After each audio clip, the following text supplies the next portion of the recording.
Good morning, dear students. So, let us move further and let us talk about the uniform and non-uniform motion. Uniform, uni का मतलब होता है एक, form मतलब उसका स्वरूप, है ना। तो ऐसा मोशन जो एक स्वरूप वाला हो, एक जैसा, ठीक है। जैसे स्कूल का भी यूनिफॉर्म होता है, सभी एक जैसे दिखें इसलिए एक सर्टेन टाइप के कपड़े सभी पहनते हैं, है ना। सभी टीचर्स, सभी स्टूडेंट्स एक जैसा फॉर्म, है ना। So uniform and non uniform motion. Consider an object moving along a straight line. एक ऑब्जेक्ट जो स्ट्रेट लाइन में चल रहा है, मूव कर रहा है. Let it travel 5 metre in the first second. पहले सेकेंड में 5 मीटर ये मूव किया. 5 metre more in the next second. 5 और मीटर अगले सेकेंड में. फिर 5 मीटर और तीसरे सेकेंड में, ठीक है. फिर 5 मीटर चौथे सेकेंड में. सो इस केस में अगर ये पूरे के पूरे इसके मोशन को ध्यान में रखें तो इस केस में the object covers 5 metre in each second. हर एक सेकेंड में 5 मिनट ये बढ़ जा रहा है ना. मतलब यहाँ पे टाइम इंटरवल भी देखें तो बराबर है, 1 सेकेंड, फिर अगले सेकेंड, और डिस्टेंस भी देखें तो बराबर.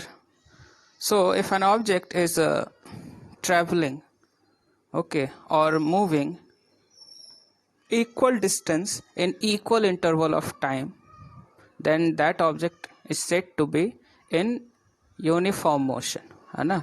ऐसा नहीं है कि पहले 5 मीटर उसको 1 सेकंड लगा, दूसरा 5 मीटर उसको 2 सेकंड लग गया या 3 सेकंड लग गया, तो ये नॉन यूनिफॉर्म हो जाएगा, ये यूनिफॉर्म मोशन नहीं रह पाएगा, ठीक है.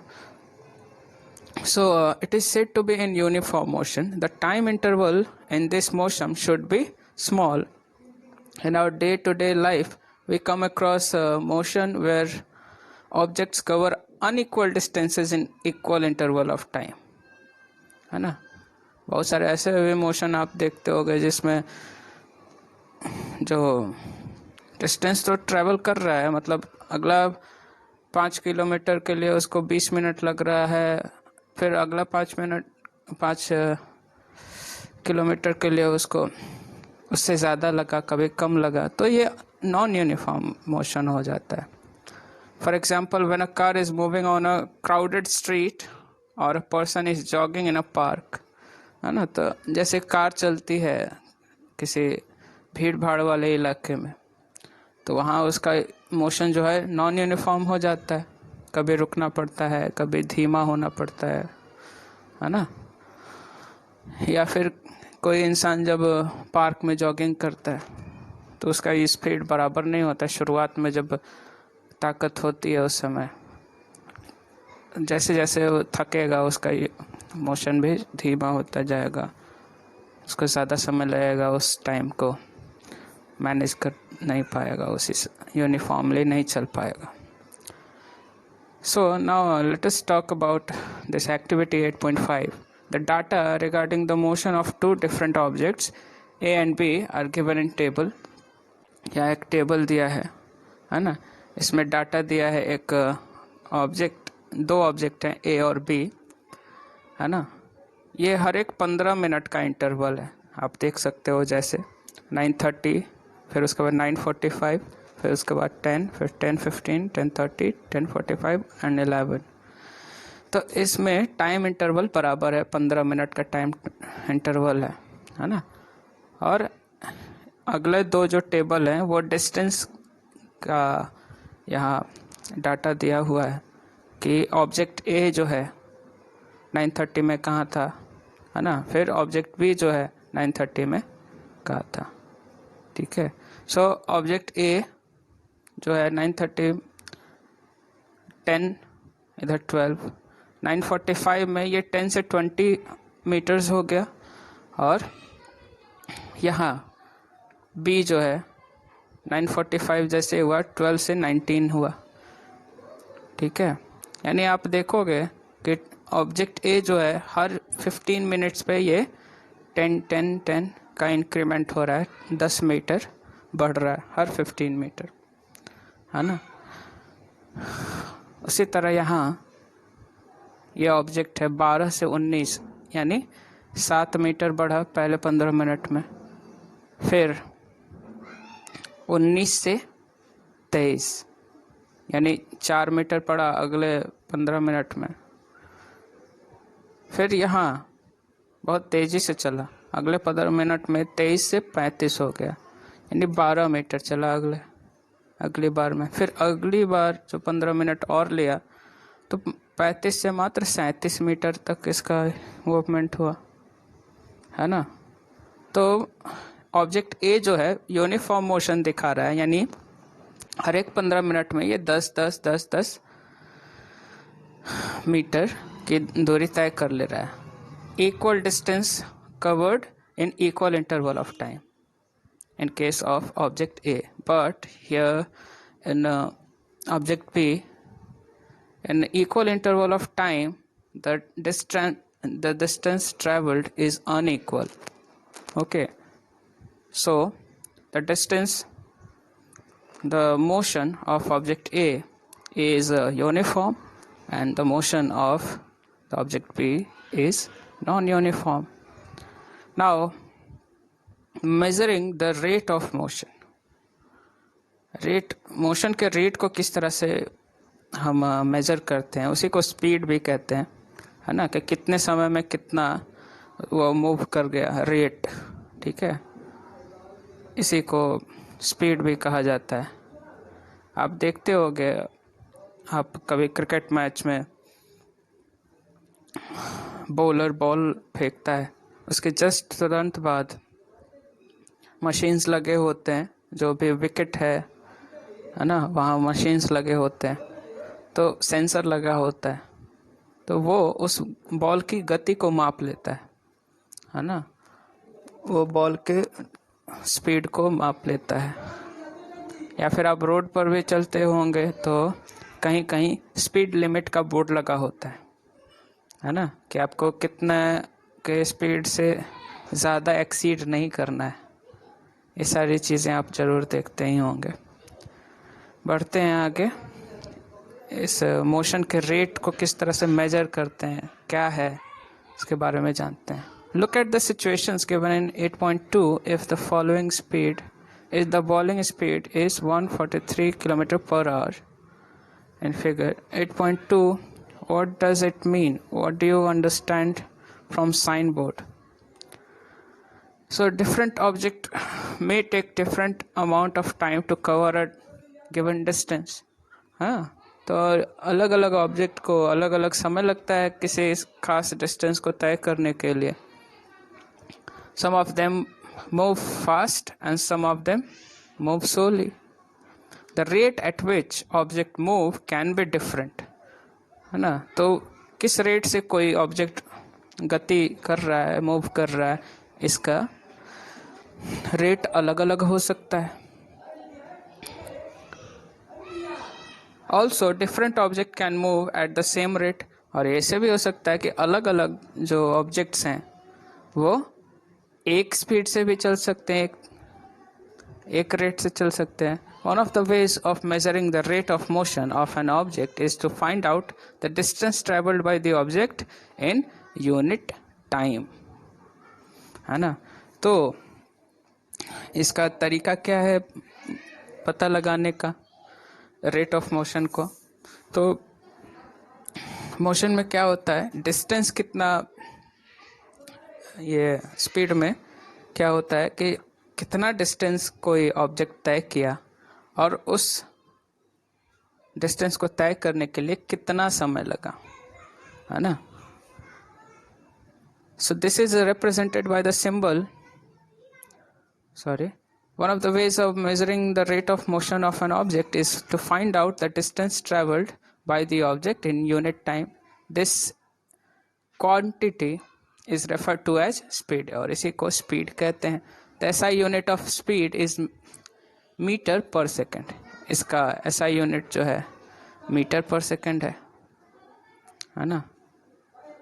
आप देखो ऐसा यूनिट मीटर पर सेकंड कैसे हो जाएगा, क्योंकि डिस्टेंस का जो यूनिट होगा वो मीटर है ना। मीटर और डिवाइडेड बाय टाइम, टाइम को सबसे छोटा यूनिट टाइम का सेकंड है ना। पर का मतलब ये होता है डिवाइड, मीटर पर सेकंड, मीटर पर सेकंड। ओके, इस तरह भी लिखा जा सकता है। ओके, सो यहाँ पे फॉर्मूला भी दिया है ना।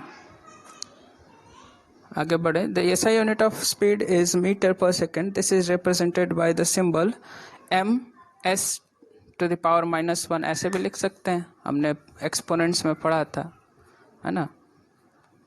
अगर नीचे डिवाइड में है कोई चीज़, उसको ऊपर लिखना है तो उसका पावर जो है माइनस में चढ़ा देते हैं और उसको मल्टीप्लाई के फॉर्म में भी लिखा जा सकता है। m इंटू सेकेंड का पावर -1 भी लिखा जा सकता है, या फिर m और स्लैश का जो साइन होता है पर सेकेंड ना, metre per second. The other units of speed include, बहुत सारे अदर यूनिट्स भी होंगे स्पीड के है ना, जैसे सेंटीमीटर पर सेकेंड, किलोमीटर पर आवर है ना। To specify the speed of an object, we require only its magnitude. So इसके स्पीड को, ऑब्जेक्ट के स्पीड को पता लगाने के लिए हमें सिर्फ इसका मैग्नीट्यूड चाहिए होता है, सिर्फ इसका मैग्नीट्यूड चाहिए। इसमें कहीं पर भी ये नहीं लिखा है कि स्पीड जो है दिशा है ना, दिशा निकालने की दिशा की भी ज़रूरत पड़ती है स्पीड निकालने में। कहीं पर भी दिशा की ज़रूरत नहीं पड़ती है, only the magnitude is needed, no direction is needed. So वो हर क्वांटिटी जिसमें सिर्फ मैग्नीट्यूड नीडेड होता है, डायरेक्शन नीडेड नहीं होता है, वो हर क्वांटिटी हमारा स्केलर क्वांटिटी होता है ना। So we can conclude that speed is a scalar quantity. The speed of an object need not to be constant. In most cases, object will be in a non-uniform motion. Therefore, we describe the rate of motion of such object in terms of their average speed. The average speed of an object is obtained by dividing the total distance traveled by the total time taken. So, ये generally जो है speed बराबर नहीं रह पाता है ना। Speed बढ़ता है फिर कम होता है, कम से शुरू होकर बढ़ता है, फिर ज़्यादा बढ़ने से शुरू होकर ज़्यादा से लेके कम की तरफ भी आता है। तो ये लगभग है ना, मान लीजिए कि हम यहाँ से रक्सौल से मोतिहारी के लिए गए, मोतिहारी का डिस्टेंस 50 किलोमीटर। तो ये तो ज़रूरी नहीं है कि हमने जो घर से शुरुआत की थी जिस स्पीड में, उसी स्पीड से हम मोतिहारी पहुंच गए, कांस्टेंट स्पीड से पहुंच गए, ऐसा नहीं होगा। ऐसा बीच में कई बार आया होगा कि हमने अपनी स्पीड बढ़ाई होगी, घटाई होगी है ना। हम तेज़ी से चले होंगे, फिर स्लो भी किया होगा, कहीं रुके हुए भी होंगे। लेकिन हम इसके एवरेज स्पीड कैलकुलेट कैसे करेंगे, जैसे पूरा का पूरा हमारा जो डिस्टेंस है हमारे घर से मोतिहारी का, उसके बाद हमें कितना समय लग गया जब हम चले थे अपने घर से मोतिहारी के लिए, और जब पहुँचे तो पूरा कितना समय लगा, इसको हम यानी टोटल डिस्टेंस ट्रैवल्ड, कितना हमने डिस्टेंस ट्रैवल किया और टोटल कितना समय लगा, टोटल टाइम टेकन, इसको हम डिवाइड कर देंगे तो हमारा एवरेज स्पीड निकल जाएगा है ना। एवरेज स्पीड इसी को कहते हैं, एवरेज, ऑन एवरेज हम कितने के स्पीड से चले है ना। अगर हम बहुत ज़्यादा देर तक कहीं रुकेंगे तो हमारा एवरेज स्पीड और घट जाएगा, अगर हम बहुत कम जगह रुके हैं, बिना रुके चले, नॉन स्टॉप चले, तो एवरेज स्पीड हमारा बढ़ जाएगा। ठीक है, एवरेज मतलब होता है ओवरऑल। सो लेट अस अंडरस्टैंड इसको, अगर सिंबल के रूप में इसको रिप्रेजेंट करना हो, है ना, तो इसको v लिखते हैं, v is equal to s by t. Distance को s से डिनोट करते हैं और टाइम को t। Okay, so let us understand this by an example. A car travels a distance of 100 km in 2 hours. Its average speed is 50 km per hour. The car might not have traveled 50 km per hour all the time, है ना। वही बात कह रहा है जो मैंने आपको मोतीहारी का एग्जाम्पल बताया।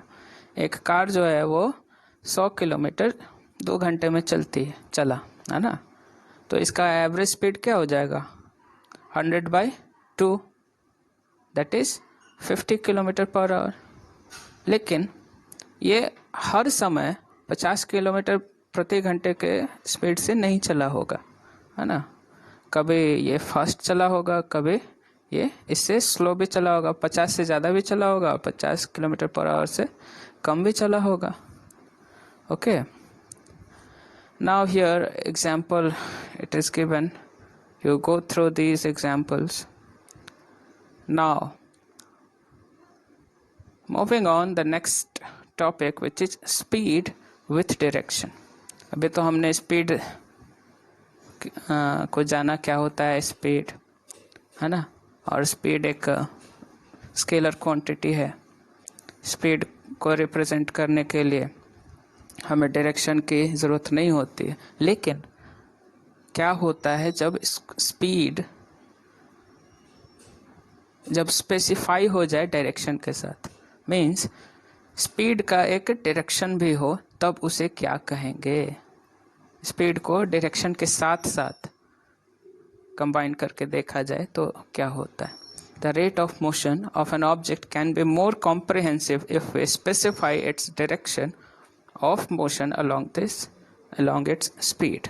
किसी भी मोशन का ऑब्जेक्ट जो है और भी ज़्यादा कॉम्प्रिहेंसिव हो जाएगा अगर हम उसके डायरेक्शन को, मोशन के डायरेक्शन को, है ना,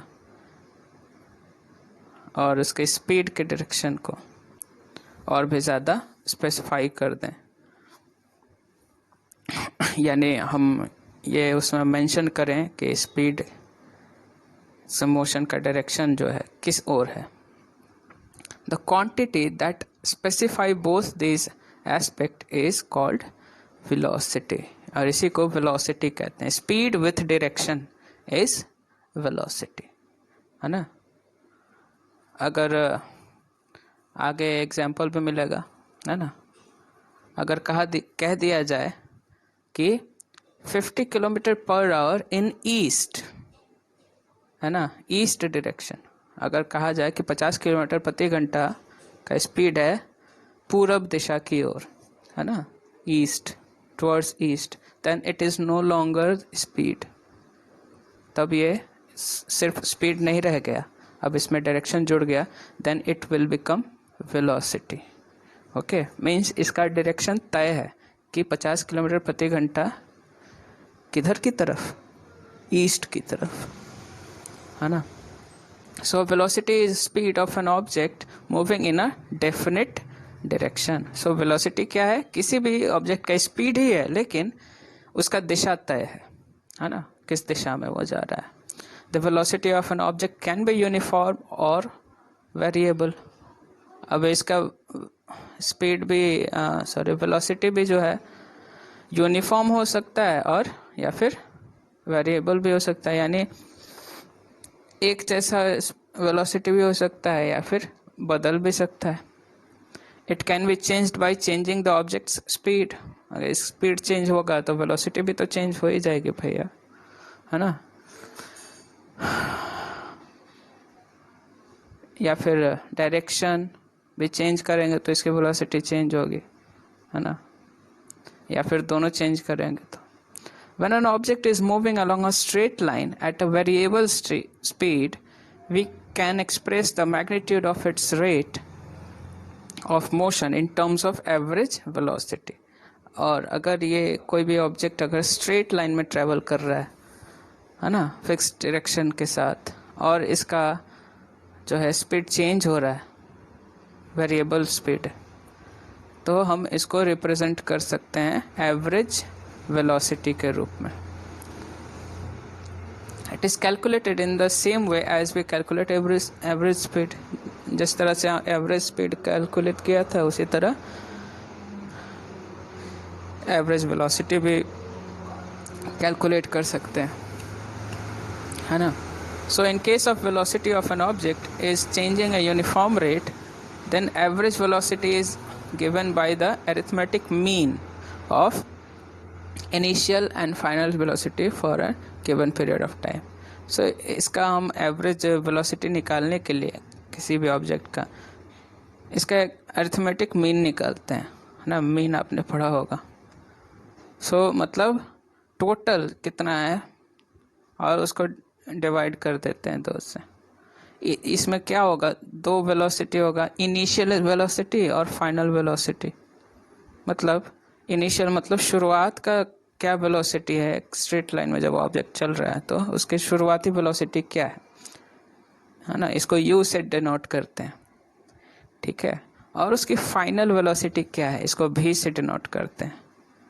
तो u plus v divided by 2, that is v av।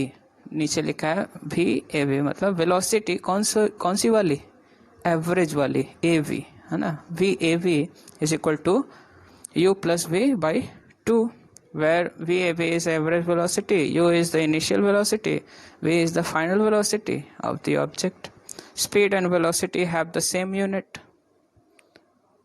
अब इसका यूनिट जो होता है सेम होता है, मीटर पर सेकेंड। स्पीड का भी यूनिट होता है मीटर पर सेकेंड, वेलोसिटी का भी यूनिट होता है। बस डिफरेंस क्या है कि speed is not associated with the direction, but velocity is associated with the direction of the object. Okay,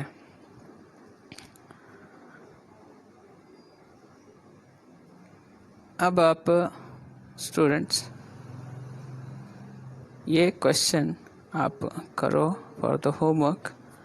हम लोग और ये सारे एग्जाम्पल्स जो हैं इनको भी ट्राई करो, है ना। 8.2 8.3 इसको अपने कॉपी में बनाओ। उसके बाद हम लोग पढ़ेंगे अगले टॉपिक में कि rate of change of velocity. अब वेलोसिटी तो चेंज हो रही है ना, लेकिन किस रेट से, चेंज का क्या रेट है, ठीक है, इस बारे में हमें जानना है। So students, you do these questions. We'll discuss further in our next class. Thank you.